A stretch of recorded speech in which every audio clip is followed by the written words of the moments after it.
그 순간 서연이의 얼굴이 하얗게 질렸다. 내가 그 남자의 이름을 입에 올리자 그녀는 아무 말도 하지 못했다. 장도현, 정형외과, 의사, 그 사람 알지?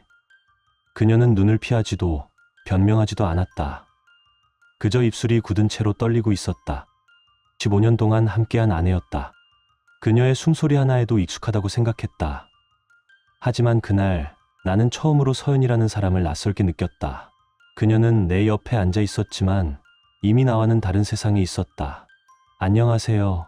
저는 48살 윤재현입니다. 누구나 그렇듯 나도 한때는 평범한 남편이자 직장인이었습니다. 그저 열심히 일하고 가족을 지키는 게 인생의 전부라고 믿었죠. 아내 지은과는 결혼한 지 17년이 되었고 오랜 세월 동안 싸우기도 했지만 언제나 서로를 믿는 사이라고 생각했습니다. 적어도 나는 그렇게 믿었습니다. 이 이야기는 내가 도망치지 않고 끝까지 마주한 현실입니다. 부끄럽지만 나는 이제야 진실을 말하려 합니다. 2해 전 나는 회사의 해외 프로젝트에 파견되어 부산지사로 내려갔습니다. 계획보다 길어진 일정은 결국 2년을 넘겼고 나는 일보다 그리움으로 하루를 견뎠습니다. 퇴근 후 작은 숙소에서 노트북을 켜고 지은과 화상통화를 하는 게 유일한 낙이었죠. 처음엔 하루도 빠짐없이 얼굴을 봤습니다. 그런데 시간이 지날수록 통화는 짧아졌고 문자는 건조해졌습니다. 서로 바쁘다는 핑계로 연락을 미뤘고 어느 순간 그녀의 목소리에서 낯선 공기가 느껴졌습니다. 하지만 그때까진 오랜 거리감 탓이라 스스로를 속였습니다. 서울로 복귀하던 날 하늘은 흐렸고 공항의 공기는 이상하리만큼 낯설었습니다. 비행기에서 내려 짐을 찾던 순간 지은에게서 메시지가 도착했습니다. 미안해. 갑자기 몸이 좀 안 좋아서 병원에 가야 할 것 같아. 택시 타고 들어올 수 있지? 그 문장을 몇 번이고 읽었습니다.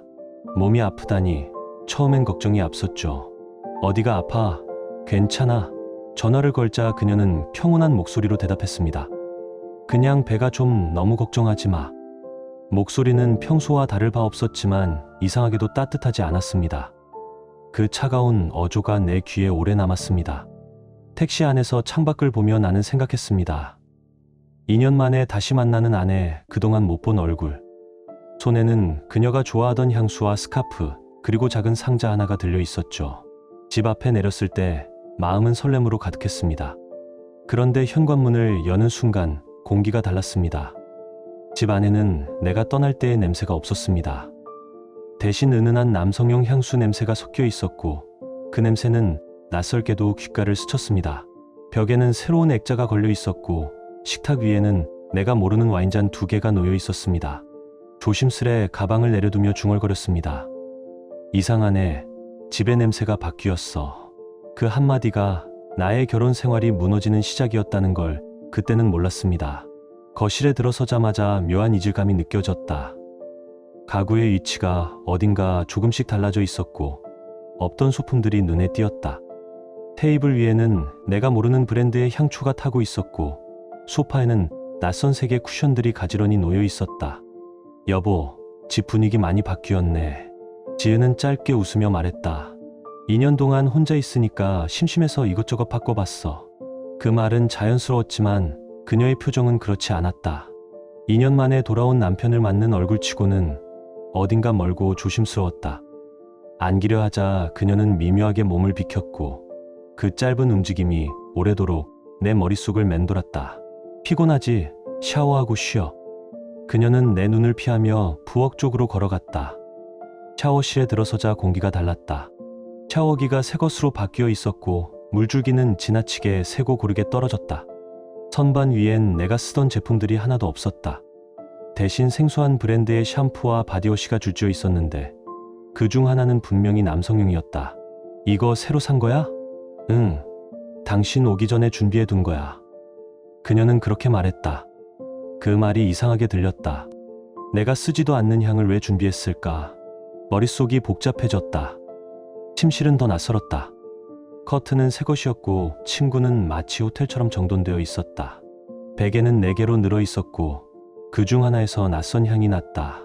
분명 남성용 헤어 제품 냄새였다. 베개가 왜 이렇게 많아? 편하게 자려고 여러 개 샀어. 그녀의 대답은 짧았고 내 의심은 길어졌다. 그날 밤 그녀는 내 시선을 피했다. 2년 만에 만난 부부의 밤인데도 지은은 오늘은 피곤하니까 내일 하자. 며 등을 돌렸다. 그녀의 머리카락에서는 새로운 향수 냄새가 났다. 이전에는 쓰지 않던 달콤하고 묘하게 남성적인 향이었다. 나는 한동안 그녀의 뒷모습을 바라보다 눈을 감았다. 잠이 오지 않았다. 다음날 아침 나는 집안을 찬찬히 살폈다. 냉장고에는 모르는 음식들과 수입 맥주가 가득했다. 지은은 평소 맥주를 거의 마시지 않았다. 맥주는 언제부터 마시기 시작했어? 아, 그거 친구들이 놀러와서 사둔 거야. 그녀의 말은 태연했지만 유통기한은 지난주였다. 그 짧은 숫자들이 내 의심을 증거로 바꿨다. 그녀가 외출한 뒤 옷장을 열었다. 내 옷들은 구석으로 밀려 있었고 대신 고급스러운 원피스와 낯선 속옷들이 자리했다. 색과 디자인이 예전의 그녀와는 전혀 달랐다. 정제된 듯 그러나 지나치게 유혹적인 느낌. 그때 나는 깨달았다. 이 집의 공기가 바뀐 게 아니라 아내가 이미 다른 세상에서 숨쉬고 있다는 걸.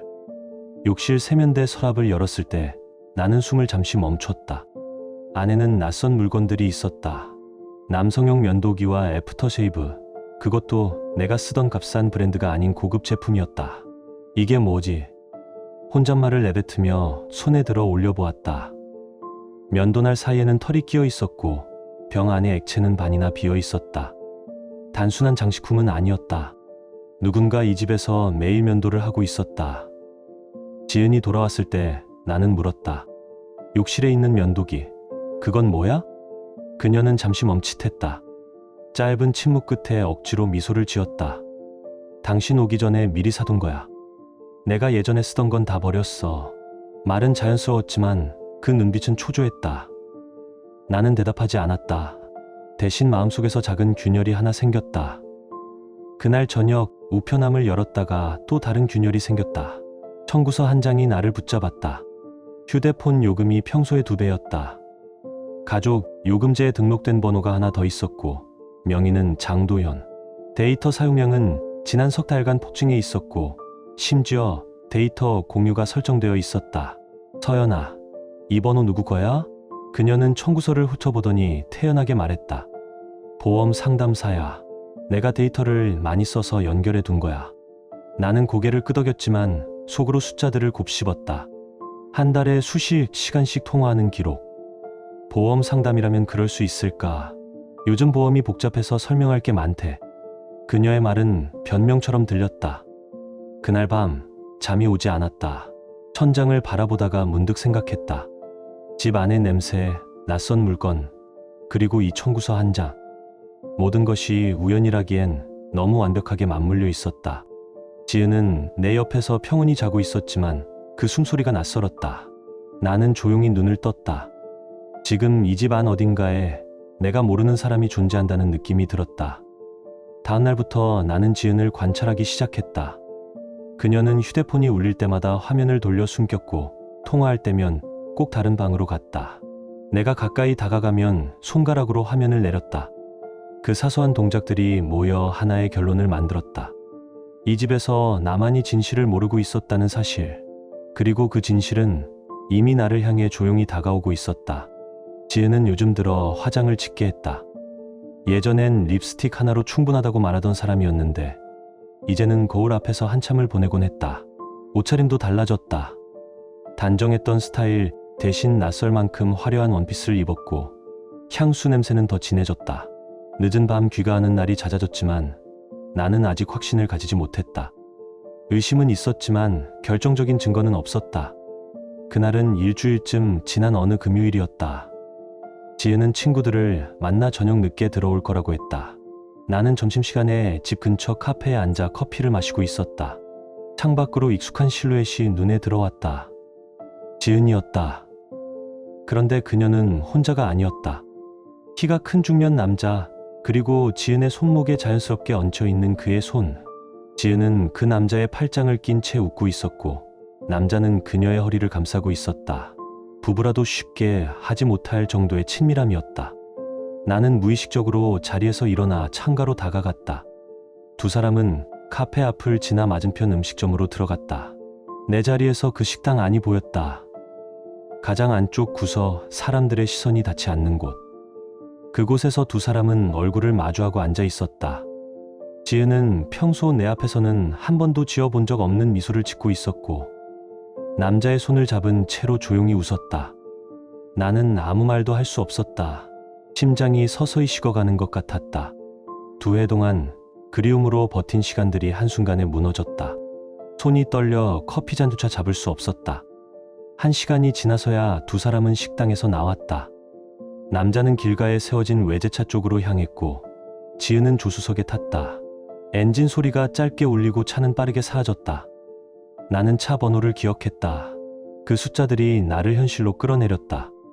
집으로 돌아와 인터넷으로 차량 번호를 검색했다. 정확한 정보는 나오지 않았지만 차종과 가격대는 알 수 있었다. 그건 웬만한 월급쟁이가 쉽게 살 수 없는 고급 차였다. 그 정도의 남자라면 아마도 사회적으로 성공한 사람이겠지. 지은이의 눈빛이 왜 달라졌는지 그제야 이해되기 시작했다. 밤늦게 지은이 돌아왔다. 친구들이랑 재밌게 놀았어? 응. 오랜만에 만나서 수다 좀 떨었어. 그녀의 대답은 태연했지만 나는 이미 모든 걸 알고 있었다. 그날 밤 나는 침대에 누워 조용히 계획을 세웠다. 진실은 이미 눈앞에 있었고 나는 이제 그 증거를 찾아낼 차례였다. 며칠간의 추적 끝에 나는 결국 그 남자의 이름을 알아냈다. 주민센터에서 차량 등록증 열람 신청서를 제출했더니 그 차의 소유주 이름이 장도연으로 되어 있었다. 주소도 함께 기재되어 있었는데 집에서 멀지 않은 곳이었다. 인터넷 지도로 그 주소를 검색하자 서울 서북부의 고급 아파트 단지가 화면에 나타났다.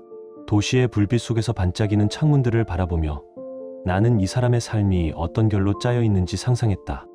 그리고 그 상상은 곧 현실의 벽에 부딪혔다. 포털 사이트에서 장도연을 검색했다. 결과는 충격이었다. 그는 재활의학과 병원의 원장이었다. 병원 홈페이지에는 의사가운을 입은 그의 사진과 함께 아내와 중학생으로 보이는 딸과 함께 찍은 가족 사진이 있었다.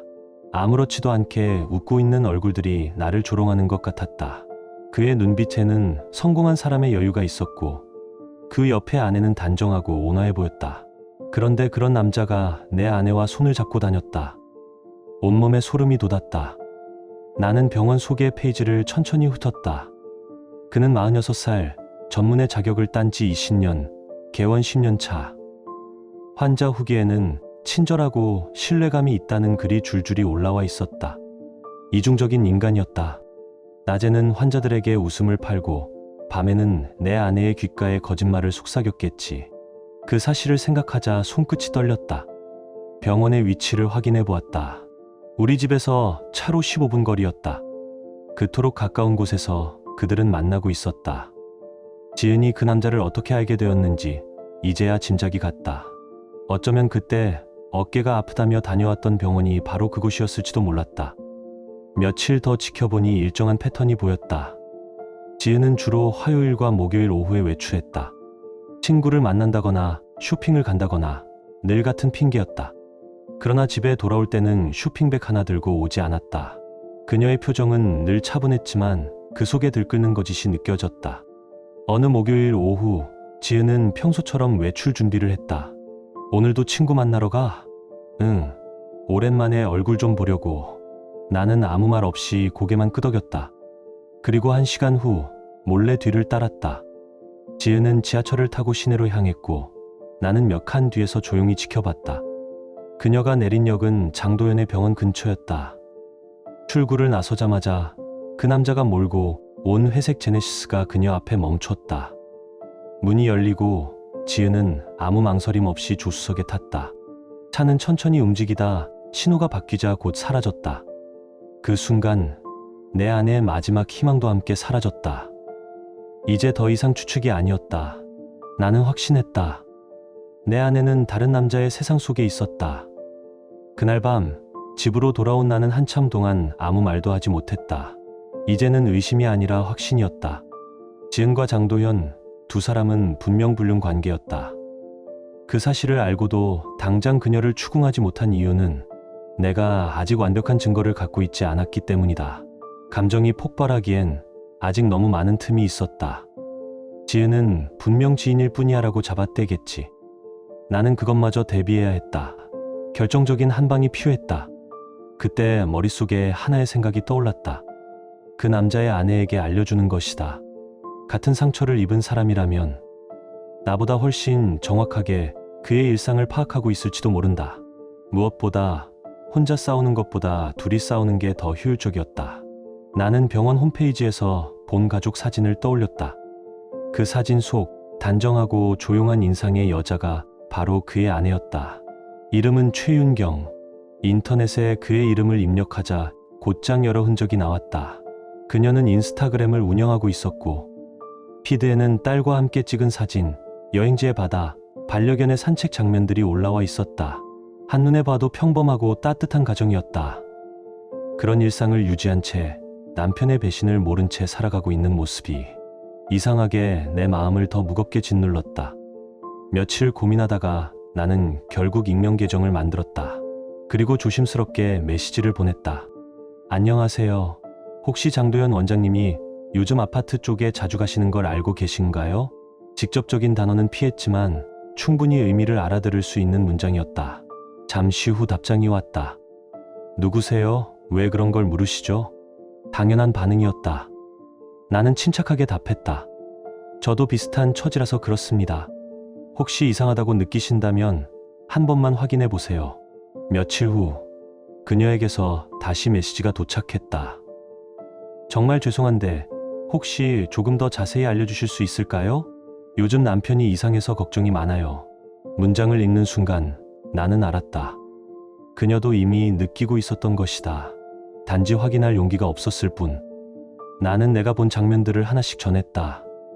지은이와 장도연이 함께 있는 모습을 본 시간, 장소, 차의 색깔과 번호, 그들이 얼마나 자주 만나는지까지. 단, 지은이 내 아내라는 사실은 아직 밝히지 않았다.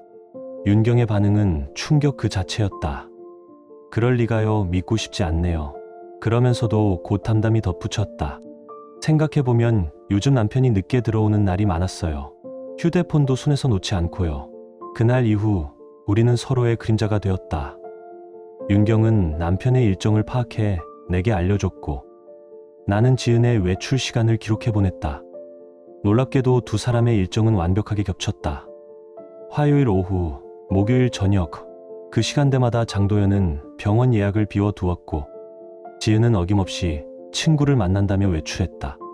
우리는 점점 그들의 거짓말의 틈새를 좁혀갔다. 며칠 후 윤경에게서 또 다른 메시지가 도착했다. 남편 휴대폰에 위치 추적 앱을 몰래 설치했어요. 이제 그들이 어디 있는지 알 수 있을 거예요.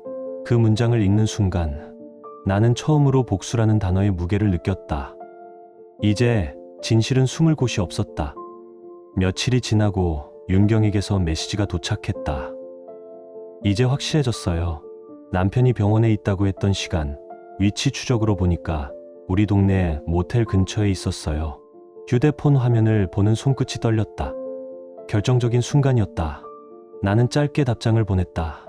이제 어떻게 할지 결정해야겠어요. 잠시 후 윤경에게서 새로운 제안이 왔다. 혹시 괜찮으시다면 한번 만나서 이야기할 수 있을까요? 저도 이 상황을 어떻게 해야 할지 모르겠어요. 나는 한동안 망설였다.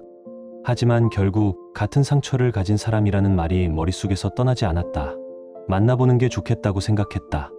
우리는 두 사람 모두에게서 멀리 떨어진 강북의 한 조용한 카페를 약속 장소로 정했다. 약속 당일 창가 자리에 앉아있던 윤경을 처음 보았을 때 사진 속에서보다 훨씬 지쳐 보였다. 눈 밑은 퀭했고 손가락은 커피잔을 꼭 쥔 채로 미세하게 떨리고 있었다. 안녕하세요. 연락 주셔서 감사합니다. 그녀는 예의 바른 미소를 지으려 했지만 입가가 쉽게 굳어졌다. 우리는 마주 앉아 오랫동안 말없이 있었다. 사실 몇 달 전부터 남편이 이상했어요. 윤경이 먼저 말을 꺼냈다. 늦게 들어오는 날이 많아졌고 휴대폰도 늘 손에 쥐고 다녀요. 옷차림도 전보다 신경을 쓰더라고요. 나는 고개를 끄덕였다. 저희 아내도 마찬가지예요. 제가 해외에서 돌아오니까 집 공기가 완전히 달라져 있더라고요. 그제서야 그녀의 눈빛이 흔들렸다. 그럼 그 여자가 선생님 아내세요? 나는 잠시 숨을 고르고 말했다. 네, 결혼한 지 15년 됐습니다. 이런 날이 올 줄은 몰랐어요. 윤경은 길게 한숨을 내쉬었다. 저희는 18년 됐어요. 딸도 있는데 정말 믿기지가 않네요. 우리는 서로의 이야기를 나누었다. 그녀는 남편이 최근 운동을 시작했다고 했다. 헬스장에 다닌다고 하면서 운동복도 새로 안 사고 운동 다녀왔다면서 샤워도 안 해요. 나는 씁쓸하게 웃었다. 저희 아내도 그래요. 친구 만난다고 나가서 돌아오면 쇼핑백 하나 없고 이야기조차 흐릿합니다. 윤경은 손가락으로 머그잔을 천천히 굴리며 말했다. 이대로는 끝을 낼 수 없어요. 확실한 증거가 필요해요. 나는 고개를 끄덕였다. 저도 같은 생각이에요. 현장을 잡지 않으면 그들은 끝까지 부인할 겁니다. 잠시 침묵이 흐르다가 윤경이 조심스럽게 말했다. 남편 휴대폰을 한번 볼까요? 위치 추정만으로는 부족해요. 진짜 증거는 아마 그 안에 있을 거예요. 나는 잠시 생각하다가 대답했다. 좋아요. 저도 아내의 휴대폰을 확인해 볼게요. 일주일 후 윤경에게서 메시지가 왔다. 확인했어요. 남편이 샤워하는 사이에 휴대폰을 봤는데 서연 씨 이름이 있더군요. 둘이 주고받은 메시지를 읽었어요. 그 짧은 문장을 읽는 동안 심장이 천천히 내려앉는 느낌이었다. 나는 휴대폰을 내려놓고 한참 동안 아무 말도 하지 못했다. 이제 모든 것이 끝났다. 사랑도, 믿음도, 그리고 망설임도. 남은 건 진실을 세상에 드러내는 일뿐이었다. 윤경에게서 메시지가 도착한 건 토요일 새벽이었다. 휴대폰 안에 다 있었어요. 서로 자기야, 여보라고 부르며 다음 만난 약속까지 잡고 있었어요. 그리고 호텔 예약 문자도 있었습니다. 그 문장을 읽는 순간 내 안에서 무언가가 완전히 끊어졌다. 잠시 후 윤경은 캡처한 대화 화면을 보냈다. 메시지에는 익숙한 이름이 선명히 박혀 있었다. 서연. 오늘도 보고 싶어 죽겠어. 당신 없으면 하루도 못 살겠어. 그 문장들은 내게 총알보다 깊게 박혔다. 단순한 감정이 아니라 두 사람의 구체적인 약속까지 담겨 있었다. 날짜, 시간, 그리고 장소, 심지어 호텔 이름까지. 장도연은 시내 호텔을 정기적으로 예약하고 있었다. 예약일은 언제나 서연이 외출한 날과 정확히 일치했다. 더 이상 의심할 이유도 망설일 여유도 없었다. 윤경과 나는 결심했다. 직접 현장을 확인하기로. 윤경이 남편의 휴대폰 위치 기록을 추적한 결과 다음 만남은 목요일 오후 서울 강남 시내 호텔이었다. 그날 오후 서연은 평소처럼 친구 만나러 나간다며 외출했다. 나는 1시간 뒤 천천히 집을 나섰다. 윤경과 만나기로 한 카페는 호텔에서 몇 블록 떨어진 조용한 거리 모퉁이에 있었다. 윤경은 이미 와 있었다. 그녀의 얼굴은 하얗게 질려 있었고 손끝은 종이컵을 꼭 쥔 채 미세하게 떨리고 있었다. 정말 이렇게까지 해야 할까요? 나는 낮게 숨을 내쉬며 대답했다. 해야 합니다. 이대로는 계속 속을 수밖에 없어요. 우리는 호텔 앞 작은 거리에서 기다렸다. 하늘은 잿빛이었고 바람은 유난히 차가웠다.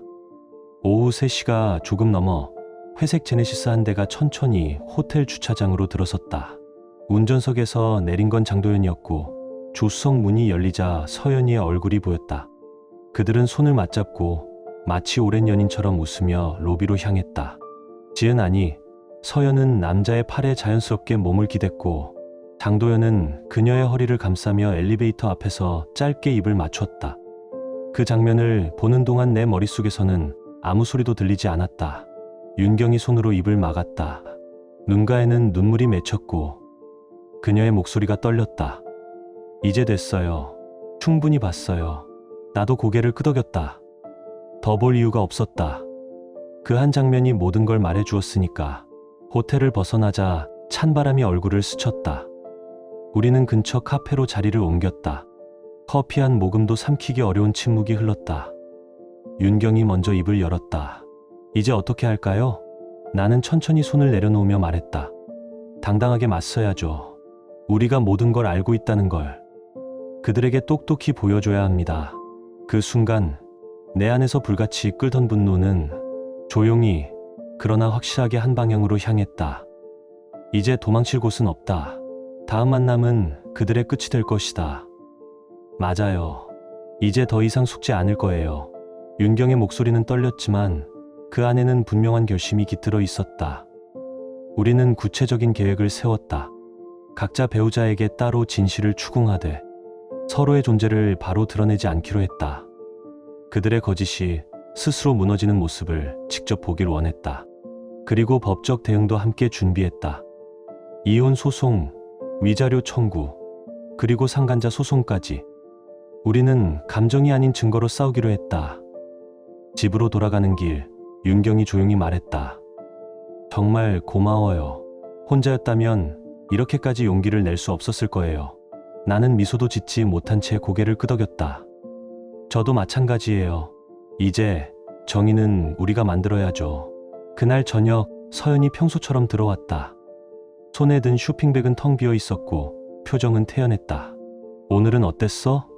응, 친구들이랑 재밌게 놀았어. 그녀의 말에 나는 미소를 지었지만 마음속에서는 이미 싸늘한 파도가 밀려왔다. 나는 아무 말 없이 그 대답을 녹음기처럼 마음속에 새겼다. 며칠 동안 윤경과 함께 준비를 이어갔다. 호텔 예약 내역, 메시지 캡처, 통화 기록, 위치 추적. 모든 증거를 정리해 변호사에게 전달했다. 변호사는 한참 동안 서류를 살피더니 조용히 말했다. 이 정도면 충분합니다. 이혼 소송도 상간자 소송도 승소 가능성이 높아요. 그 말에 묘한 안도감이 스쳤다. 이제 남은 건 마지막 대면뿐이었다. 그날은 목요일 저녁이었다. 서연이 집에 있을 때를 기다려 나는 거실 불을 약하게 켜두고 앉아 있었다. 여보, 우리 언제 마지막으로 같이 잤는지 기억나? 서연이는 당황한 듯 나를 바라봤다. 그게 갑자기 왜 그래? 그냥 궁금해서. 나 해외에서 돌아온 지 벌써 한 달이 넘었는데 한 번도 제대로 된 부부관계를 가진 적이 없잖아. 요즘 피곤해서 그래. 일이 많잖아. 그 말이 끝나기도 전에 나는 녹음 버튼을 눌렀다. 피곤한 게 아니라 다른 남자가 있어서 그런 거지. 서연이의 얼굴에서 핏기가 사라졌다. 무슨 소리야? 갑자기 왜 그래? 그녀의 목소리가 떨렸지만 나는 멈추지 않았다. 장도현, 정영외과, 의사, 그 사람 알지? 그 순간 서연이의 눈동자가 흔들렸다. 입술이 굳었고 숨이 멈췄다. 어떻게 알았어? 그 말 한마디가 모든 걸 증명했다. 나는 차갑게 대답했다. 어떻게 아느냐가 중요한 게 아니야. 내가 바람을 피웠다는 게 중요한 거지. 서연이는 그제야 울음을 터뜨렸다. 미안해, 정말 미안해. 그 눈물은 진심이 아니었다. 적어도 내게는 그렇게 보였다. 언제부터였어? 작년 여름쯤. 내가 해외에 나가고 반년도 안 돼서였구나. 나는 씁쓸하게 웃었다. 어떻게 만났는데? 카페에서 우연히. 처음엔 그냥 친구였어. 근데 자꾸 연락이 오고 나도 모르게. 그 남자 유부남인 거 알고 있었지? 서연이는 고개를 천천히 끄덕였다. 그럼 알고도 계속 만났다는 거네. 그녀는 입술을 깨물더니 낮게 중얼거렸다. 사랑하게 됐어. 어쩔 수 없었어. 그 말을 듣는 순간 내 안의 모든 인내심이 무너졌다. 사랑, 그럼 나는 뭐야? 15년 동안 함께 살았던 남편은 뭐였는데? 서연이는 울면서 외쳤다. 당신과는 이미 사랑이 식었어. 그때 내 휴대폰이 진동했다. 윤경이었다. 지금이에요. 그 짧은 문장이 모든 전쟁의 신호탄이었다. 윤경에게서 메시지가 도착했다. 저도 남편에게 물었어요. 모든 걸 인정했어요.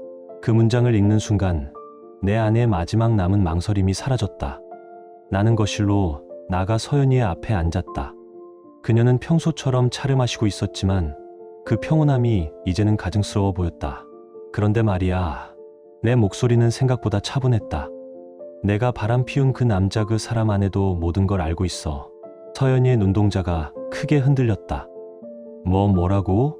우리가 함께 증거를 모았어. 호텔에서 나오는 장면도 문자 내용도 전부 캡처했어. 순간 서연이의 얼굴이 하얗게 질렸다. 그제야 상황의 무게를 실감한 듯했다. 나는 천천히 말을 이었다. 이제 법적으로 처리할 거야. 이혼하고 위자료 청구하고 그 남자한테는 상간자 소송도 걸 거야. 제발. 서연이는 울부짖었다. 한 번만 용서해줘. 정말 잘못했어. 하지만 그 울음은 더 이상 내 마음을 흔들지 못했다. 그녀의 눈물은 이미 신뢰를 잃은 사람의 마지막 습관처럼 느껴졌다. 나는 단호하게 말했다. 끝났어.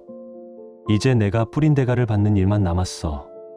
며칠 뒤 윤경에게서 연락이 왔다.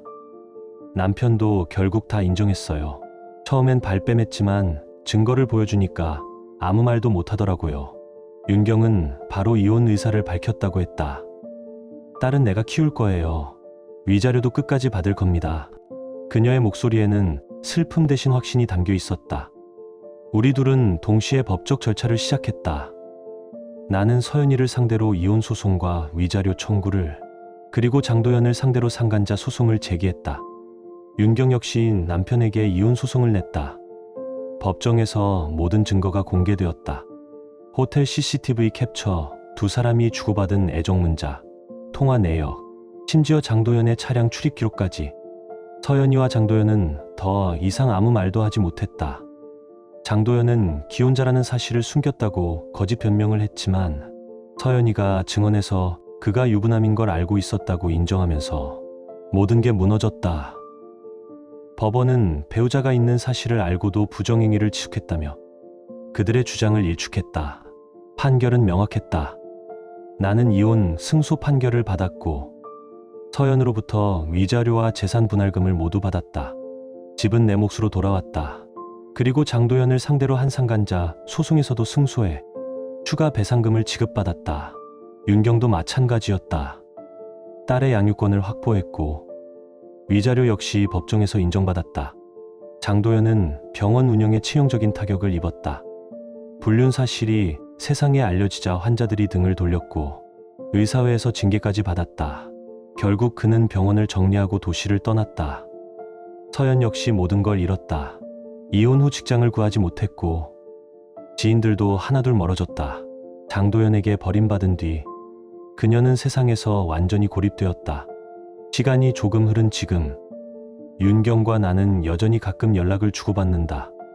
우리는 서로의 상처를 너무 잘 알고 있었기에 그 어떤 위로보다 진심 어린 대화를 나눌 수 있었다.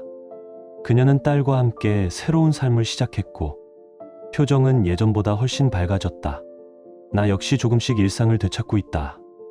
하지만 그날 밤의 기억은 아직도 잊히지 않는다. 배신의 얼굴, 그리고 무너진 신뢰의 무게. 그 모든 고통이 한 가지 사실로 귀결되었다. 사랑은 배신으로 끝나지만 진실은 결국 제자리를 찾아온다. 모든 소송이 끝난 뒤 나는 한동안 멍하니 시간을 흘려보냈다. 분노로 시작된 싸움이었지만 끝내 나에게 남은 건 이상하리만큼의 평온함이었다. 처음엔 배신감에 잠도 이루지 못했고 심장이 내 몸이 아닌 것처럼 느껴질 때도 있었다. 하지만 정의가 제자리를 찾는 모습을 보며 비로소 마음 한켠이 조금씩 가벼워졌다. 15년간의 결혼 생활이 이렇게 막을 내린 건 안타깝지만 거짓과 위선으로 가득한 관계를 억지로 이어가는 건 더 큰 불행이었다. 이제는 혼자여도 괜찮다. 오히려 숨이 트였다. 주말이면 오랜 친구들을 만나고 예전에 손에서 놓았던 기타를 다시 잡았다. 느리게 걷는 시간, 조용한 커피 한 잔, 그 모든 순간이 예전엔 없던 자유처럼 느껴진다. 무엇보다 거짓이 없는 삶을 살고 있다는 사실이 나에게는 가장 큰 위안이다.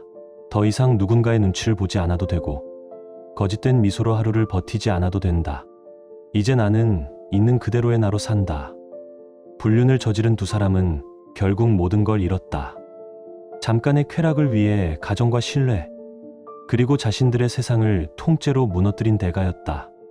그들은 서로를 선택했지만 끝내 아무것도 지키지 못했다. 그리고 지금 각자의 고립된 인생 속에서 자신이 만든 공허를 온몸으로 견디고 있을 것이다. 시간이 지나면 분노도 희미해진다. 그 자리를 대신 채운 건 씁쓸하지만 단단한 확신이었다. 진실은 결국 드러난다.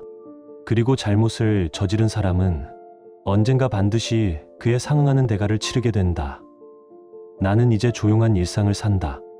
창문을 열면 봄 냄새가 들어오고 햇살이 식탁 위를 비출 때면 이제야 조금은 살아있다고 느낀다. 삶은 여전히 불완전하지만 적어도 지금의 나는 거짓 없이 숨 쉴 수 있다. 누군가 나에게 묻는다. 그 모든 일을 겪고도 용서할 수 있었나요? 나는 잠시 웃는다. 용서는 아직 멀었지만 평화는 가까워졌습니다. 그리고 이렇게 말하고 싶다. 혹시 누군가 같은 고통 속에 있다면 혼자 끙끙 앓지 말고 용기를 내길. 진실은 고통스럽지만 그 끝에는 반드시 해방이 기다리고 있으니까. 지금 당신의 마음은 어떤가요? 이야기를 읽으며 떠오른 감정이나 생각이 있다면 댓글로 나눠주세요. 당신의 진심 어린 한마디가 누군가에겐 큰 위로가 될 수 있습니다. 이 짧은 이야기 속에 작은 온기나 잊고 지낸 감정 하나라도 담겨 있었다면 그것만으로 이 이야기는 충분히 의미 있는 시간이었을 거예요. 좋아요와 구독 그리고 공유는 이런 따뜻한 이야기가 더 많은 사람의 하루에 조용히 스며들 수 있는 힘이 됩니다. 함께 해주셔서 고맙습니다. 당신의 하루에도 조용한 평안과 따뜻한 사람이 함께하길 진심으로 바랍니다.